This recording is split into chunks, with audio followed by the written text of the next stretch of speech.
Assalamualaikum dan selamat sejahtera kepada semua pelajar. Pada hari ini, kita akan masuk tajuk baru iaitu 1.2 Semangat Kerja Sepasukan. Standard pembelajaran kita yang pertama ialah menerangkan maksud dan kepentingan semangat kerja sepasukan. Kerja sepasukan bermaksud penglibatan individu yang saling bekerjasama antara satu sama lain, berkongsi matlamat serta visi dan misi yang sama. Terdapat beberapa kepentingan semangat kerja sepasukan. Kalau you all boleh tengok dekat skrin ni ada 7 kepentingan semangat kerja sepasukan. Okey, yang pertama, kerja sepasukan ni dapat mengeratkan hubungan dan kerjasama dalam satu pasukan. Apabila kita bekerjasama untuk membuat sesuatu kerja, hubungan kita akan lebih erat dengan ahli kumpulan yang membuat kerja yang sama. Okay. Yang kedua ialah menghasilkan idea yang bernas melalui pemuafakatan.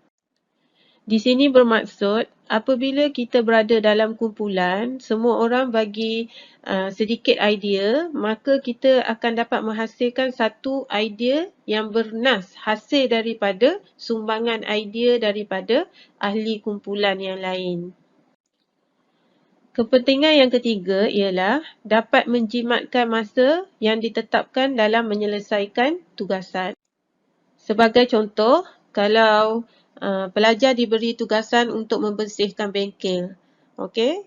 Kerja yang dibuat beramai-ramai adalah lebih cepat berbanding kerja yang dibuat seorang. Jadi, di situ kita akan boleh menjimatkan masa dalam menyelesaikan tugasan. Yang keempat ialah dapat mengurangkan masalah melalui penyelesaian yang dipersetujui bersama. Okey, di sini bermaksud kalau kita ada masalah, kita boleh bincang dulu dalam kumpulan dan cari jalan penyelesaian yang dipersetujui oleh semua ahli. So, kesan dia tu, kesan daripada keputusan yang diambil tu boleh ditanggung bersama-sama dengan ahli kumpulan yang lain lah. Yang kelima ialah melancar dan memudahkan kerja. Contohnya, macam cikgu cakap tadi, contohnya kalau kamu diberi tugasan untuk membersihkan bengkel. Jadi dekat bengkel ni banyak peralatan yang besar-besar dan berat. Jika dilakukan dalam pasukan, kerja akan menjadi lebih lancar lah. Contohnya kalau nak angkat barang, boleh angkat beramai-ramai. Maka kerja yang berat tu akan menjadi ringan. Seterusnya, kepentingan yang keenam ialah menjimatkan sumber tenaga manusia. Jika satu kerja ataupun tugasan yang diberi dibuat beramai-ramai, lebih cepat siap, lebih sikit tenaga untuk setiap individu tu digunakan berbanding dengan seorang buat kerja. Kalau seorang yang buat kerja, dia akan menggunakan lebih banyak tenaga berbanding kalau ramai-ramai yang buat kerja. Dan yang terakhir, kepentingan yang terakhir ialah mewujudkan semangat kerja yang efektif. Kerja yang dibuat bersama-sama satu pasukan lebih efektif berbanding kerja yang dibuat secara berseorangan. Standard pembelajaran yang seterusnya ialah menerangkan maksud dan kepentingan berkomunikasi dengan berkesan. Okey, siapa tahu maksud ni, komunikasi? Selalu kita dengar perkataan komunikasi ni. Tapi tahu tak apa maksud komunikasi? Okey, komunikasi bermaksud proses pemindahan atau pertukaran maklumat dan idea antara dua atau lebih individu. Maksudnya kat sini, komunikasi ni tidak berlaku secara individu ataupun seorang-seorang, tak ada komunikasi. Komunikasi ni berlaku bila adanya pertukaran maklumat ataupun idea antara dua ataupun lebih individu. Maksudnya lebih dua orang lah. Okey, jadi kat sini kita nak tahu macam mana komunikasi tu berkesan ke tak. Okey. Jadi komunikasi berkesan ni berlaku dalam beberapa keadaan. Okey, keadaan yang pertama ialah mesej yang disampaikan dapat difahami. Okey, kalau seseorang sampaikan mesej tapi tidak difahami, maka itu bukanlah komunikasi berkesan. Sebagai contoh, cikgu sampaikan mesej. Okey, pelajar hari ini buat kerja rumah muka surat 1 hingga 2. Okey, kalau ada pelajar jawab, okey baik cikgu, kami akan siapkan. Itu bermaksud mesej tu difahami lah. Tapi kalau ada pelajar jawab lepas cikgu cakap, okey siapkan homework muka surat 1 hingga 2, tapi ada pelajar jawab, cikgu, esok saya pergi sekolah. Itu maksudnya mesej yang disampaikan tidak difahami. Jadi itu bukanlah komunikasi berkesan.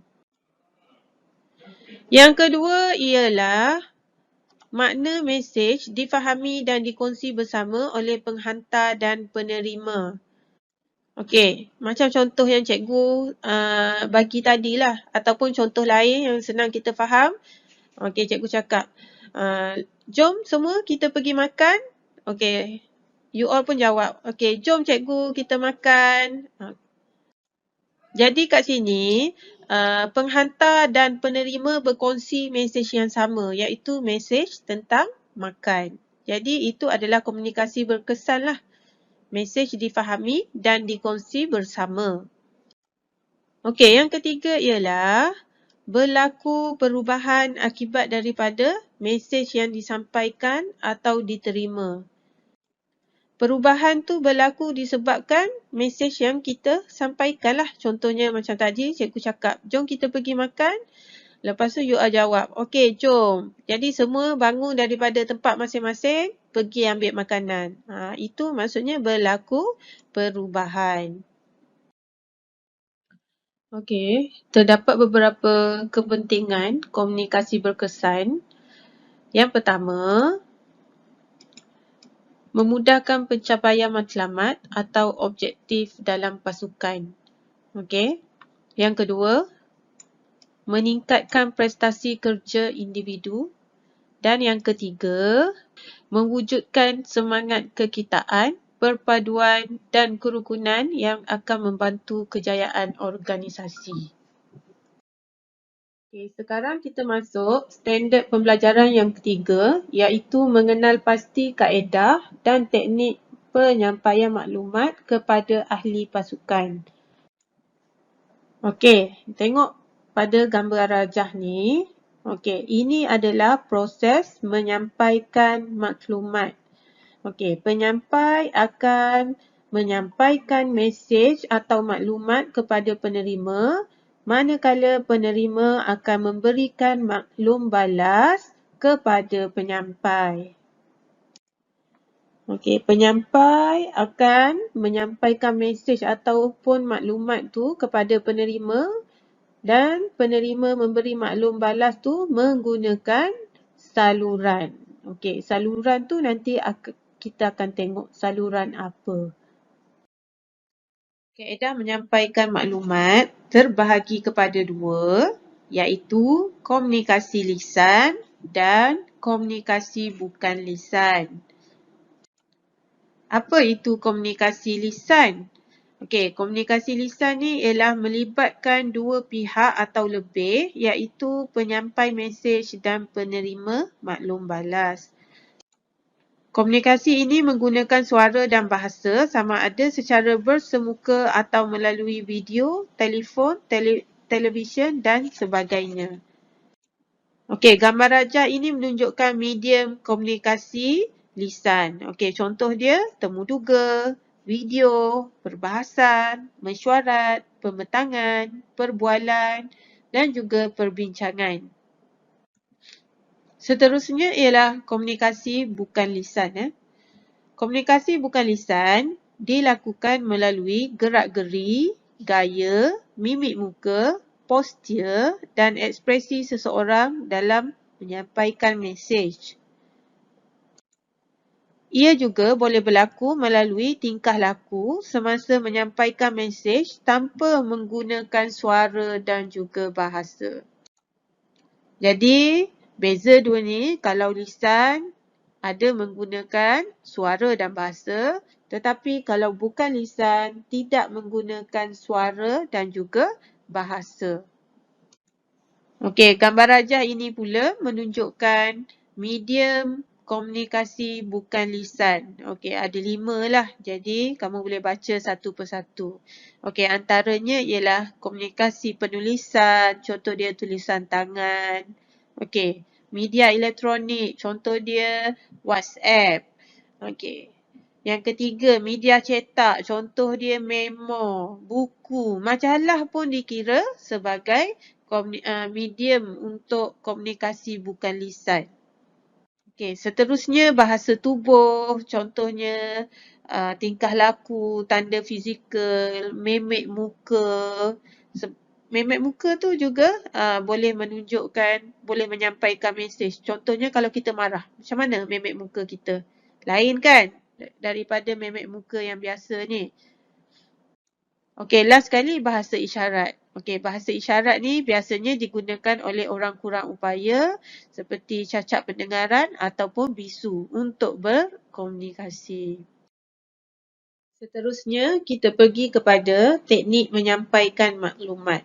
Okey, bila kita nak sampaikan maklumat ni, ada beberapa teknik yang kita perlu tahu supaya mesej tersebut sampai kepada penerima. Okey, teknik yang pertama ialah persiapan tajuk. Okey, untuk persiapan tajuk ni, kita kena memahami tajuk yang akan disampaikan. Kalau kita nak sampaikan mesej dekat orang, kita kena tahu dulu apa mesej yang kita nak sampaikan. Kita kena faham mesej apa yang kita nak sampaikan. Jangan kita sendiri tak faham apa yang kita nak sampaikan. Okey, yang kedua, menggunakan bahasa yang mudah difahami. Janganlah kawan tu ataupun penerima tu dia tak faham bahasa Mandarin, tapi kamu gunakan bahasa Mandarin untuk berkomunikasi. Jadi, mesej tu tak akan sampailah sebab menggunakan bahasa yang tidak difahami. Kemudian, kita boleh berikan contoh-contoh yang berkaitan dan yang keempat, menggunakan alat bantu mengajar yang sesuai seperti poster, gambar foto dan juga carta untuk membantu penerima memahami mesej yang ingin kita sampaikan. Okey, tadi persiapan tajuk, sekarang yang kedua ialah persiapan diri. Untuk persiapan diri, okey, penyampai perlu memastikan pakaian kemas dan bersih. Yang kedua, menunjukkan air muka yang baik dan kelihatan bersedia serta sentiasa tersenyum. Kalau kita bercakap dengan orang, kita suka ke tengok orang yang bercakap dengan kita tu masam je? Ataupun kamu tengok cikgu mengajar ataupun kamu belajar dalam kelas kan, suka tak kalau tengok cikgu tu asyik masam je? Tak kan? Jadi, penyampai mestilah menunjukkan air muka yang baik dan kelihatan bersedia serta sentiasa tersenyum. Dan yang ketiga ialah memastikan cara berjalan dan melangkah adalah tenang dan tidak gopoh. Janganlah pula tiba-tiba tengah berbahas ke ataupun tengah bagi pembentangan ke, jalan gopoh gapah lepas tu jatuh di hadapan penonton ke ataupun penerima mesej. Okey, yang ketiga ialah adab. Ada adab yang kita perlu tahu apabila kita ingin menyampaikan maklumat. Okey, contohnya yang pertama, perlu mewujudkan kemesraan dengan penerima maklumat. Kalau kita mesra dengan penerima maklumat, maklumat tersebut akan mudah disampaikan. Yang kedua, mulakan bertanya soalan yang berkait dengan tajuk. Yang ketiga, bercakap dengan nada yang baik dan sopan. Yang keempat, suara mestilah jelas dan mudah didengari. Dan yang kelima, memandang kepada penerima maklumat. Jangan contohnya macam cikgu mengajar, dalam kelas cikgu nak mengajar kamu tapi cikgu pandang kat luar. Kamu boleh terima tak? Agaknya boleh terima tak apa yang cikgu nak ajar pada hari tersebut? Tak boleh kan? Jadi apabila kita nak menyampaikan maklumat, mesti memandang kepada orang yang kita nak sampaikan maklumat tersebut.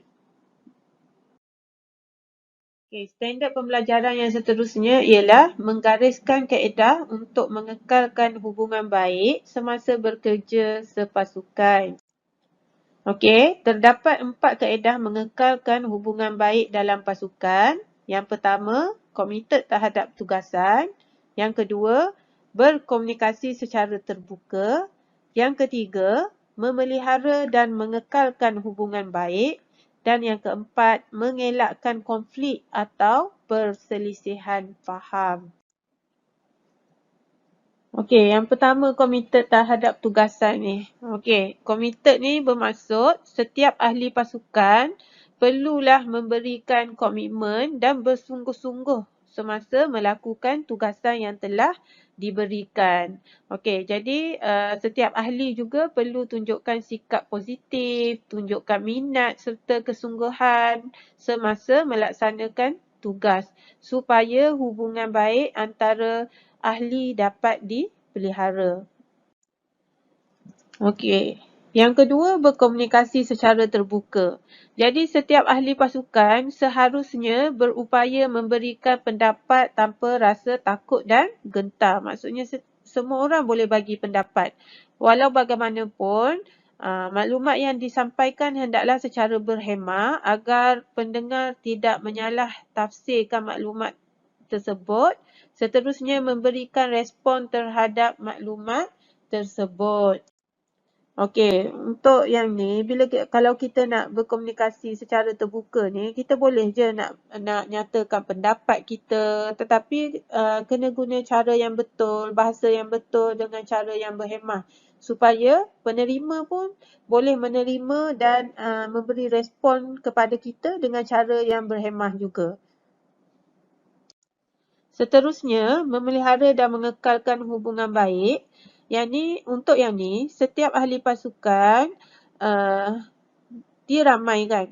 Okey, kalau dalam kumpulan tu ada 5 orang, 5 kepala, bermaksud ada 5 ragam. Setiap orang ada perbezaan sifat dan tingkah laku. Jadi bila ada perbezaan sifat dan tingkah laku ni, akan wujud pelbagai pendapat dan kemungkinan juga akan menimbulkan konflik serta mencetuskan suasana yang tegang. Jadi kat sini, ketua akan memainkan peranan penting untuk memastikan tidak berlakunya sebarang perselisihan faham dan ketua ni kena sentiasa berusaha untuk membangunkan hubungan yang harmoni serta mewujudkan semangat kerjasama antara ahli pasukan. Jadi kalau kat sini ketua ni memainkan peranan yang sangat penting lah untuk memelihara dan mengekalkan hubungan yang baik antara ahli-ahli kumpulan yang lain. Okey, last sekali yang keempat ialah mengelakkan konflik atau perselisihan faham. Biasanya kalau kita bekerja ramai-ramai ni mesti akan ada timbul isu tak puas hati lah, okey. Jadi kat sini ketua perlu memainkan peranan penting sebagai orang tengah ataupun orang pengantara untuk menyelesaikan konflik ataupun perselisihan yang berlaku dalam kumpulan lah. Jadi ketua mestilah tegas, tak boleh pilih kasih ataupun hanya pentingkan satu pihak saja. Contohnya kalau dalam kumpulan tu ataupun dalam pasukan tu ada kawan baik dia. So kawan baik dia bergaduh dengan ahli kumpulan yang lain. So sebagai ketua dia tak boleh pilih kasih. Dia kena jaga kepentingan kedua-dua pihak. Ahli kumpulan sebab dua-dua adalah ahli pasukan yang sama. Jadi kalau berlakunya konflik dan tidak dapat diatasi secara bijak, jadi hubungan antara ahli itu akan terjejas. Jadi tugasan yang diberikan kepada pasukan ataupun ahli kumpulan tu susahlah nak selesai sebab dah wujudkan konflik. Jadi kerjasama tu pun sukar diwujudkan sebab dah ada perselisihan faham. Jadi yang penting kat sini kamu kena tahu ada 4 kaedah mengekalkan hubungan baik dalam pasukan, iaitu committed terhadap tugasan. Yang kedua, mestilah berkomunikasi secara terbuka. Yang ketiga, memelihara dan mengekalkan hubungan yang baik. Dan yang keempat, mengelakkan konflik atau perselisihan faham. Itu sahaja pengajaran pada kali ini. Jadi untuk tugasan, sila siapkan modul muka surat 9 hingga 14. Lepas tu kita akan bincang jawapan pada kelas yang akan datang ya. Terima kasih semua. Bye.